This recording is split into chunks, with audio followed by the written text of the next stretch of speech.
ಮದ್ದೂರಿನಲ್ಲಿ ಕಲ್ಲು ತೂರಿದ 21 ಕಿಡಿಗೇಡಿಗಳ ಬಂಧನ. ಬಂಧಿತರೆಲ್ಲರೂ ಕೂಡ 25 ವರ್ಷದಿಂದ 35 ವರ್ಷ ಒಳಗಿನವರು. ಬಂಧಿತ 21 ಜನರ ಪೈಕಿ 4 ಹೊರಗಿನವರು. ಚನ್ನಪಟ್ಟಣದ 3, ಚಿಕ್ಕಬಳ್ಳಾಪುರದ ಓರ್ವನನ್ನ ಬಂಧಿಸಲಾಗಿದೆ. ಇನ್ನುಳಿದ ಆರೋಪಿಗಳೆಲ್ಲರೂ ಕೂಡ ಮದ್ದೂರಿನ ನಿವಾಸಿಗಳು. ಅಲ್ಲೇ ಅಕ್ಕಪಕ್ಕದಲ್ಲೇ ಇರ್ತಾರೆ, ನಿಮಗೆ ಸ್ಕೆಚ್ ಹಾಕೊಂಡು ಕೂತಿರ್ತಾರೆ. ಕಾರಣ ನೀವು ಆ ಏರಿಯಾದಲ್ಲಿ ಇರಬಾರ್ದು, ಖಾಲಿ ಮಾಡ್ಕೊಂಡು ಹೋಗ್ಬೇಕು. ಅಮಾರ ಏರಿಯಾ ಅನ್ಬೇಕು ಅವರು. ಹಂಗೆ ಬೆಂಗಳೂರಿನಲ್ಲಿ ಆಗಿರೋದು ಏರಿಯಾಗಳೆಲ್ಲ. ಹೆಸರು ಶಿವಾಜಿನಗರ, ಹೆಂಗಾಯ್ತು? ಚಾಮರಾಜಪೇಟೆ ಹೆಂಗಾಯ್ತು?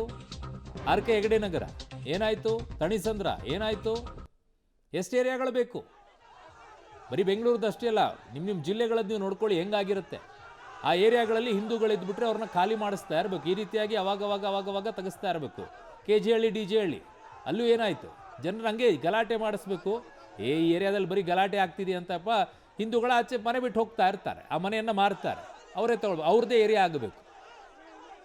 ನಾಳೆ ಇನ್ನೊಂದ್ಸಲ ಹೇಳ್ತಾರೆ, ಮಸೀದಿ ಮುಂದೆ ಅಷ್ಟೇ DJ ಹಾಕೋದಲ್ಲ, ನಮ್ಮ ಏರಿಯಾಗೆ ನೀವು ಬರಬೇಡಿ ಅಂತ ಹೇಳಿ. ನಾಳೆ ಅದು ಬರಲ್ಲ, ಅದಕ್ಕೂ ಬ್ಯಾನ್ ಮಾಡಿಸ್ತೀರೇನೋ. ನನ್ನ ಸಹೋದ್ಯೋಗಿ ಈಗ ರೋಹಿತ್ ನನ್ನ ಸಂಪರ್ಕಕ್ಕೆ ಸಿಗ್ತಾ ಇದ್ದಾರೆ. ರೋಹಿತ್, ಈ ಮಾನಸಿಕತೆ ಯಾಕೆ ಬಂತು ಅಂತ? ಡಿಜೆ ಹಚ್ಕೊಂಡು ಮಸೀದಿಯ ಮುಂದೆ ಹೋಗಬಾರದು ಅನ್ನೋದು, ಆಮೇಲೆ 21 ಜನರಲ್ಲಿ 4 ಜನ ಎಲ್ಲಿಂದ ಬಂದ್ರು, ಅವರು ಕಲ್ಲನ್ನ ಎಸೆದಿರುವಂಥದ್ದು ಕ್ಲಿಯರ್ ಆಗಿ ಗೊತ್ತಾಗಿದೆಯಾ?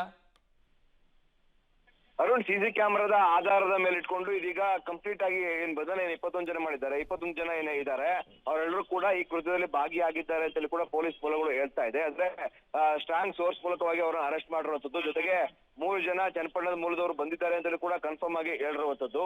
ಈಗ ಎಲ್ಲರೂ ಕೂಡ ಬಹಿರಂಗ ಪಡಿಸಿದ್ದಾರೆ. ಅದರಲ್ಲಿ 14 ಜನದ ಹೆಸರನ್ನ ಇದೀಗ ಬಹಿರಂಗ ಪಡಿಸಿರುವಂತದ್ದು. ಇನ್ನು ಉಳಿದ ಜನದಲ್ಲಿ ಒಂದಷ್ಟು ಜನ 18 ವರ್ಷ ತುಂಬಿಲ್ದೋದಂತವ್ರು ಇದ್ದಾರೆ. ಆ ನಿಟ್ಟಿನಲ್ಲಿ ಅವರನ್ನ ಹೆಸರನ್ನ ಏನು ಹೊರತಂದಿಲ್ಲ. ಆ ನಿಟ್ಟಿನಲ್ಲಿ ಇದೀಗ ಅವರ 21 ಜನರನ್ನ ವಿಚಾರಣೆ ಕೂಡ ಮಾಡ್ಲಾಗ್ತಾ ಇದೆ.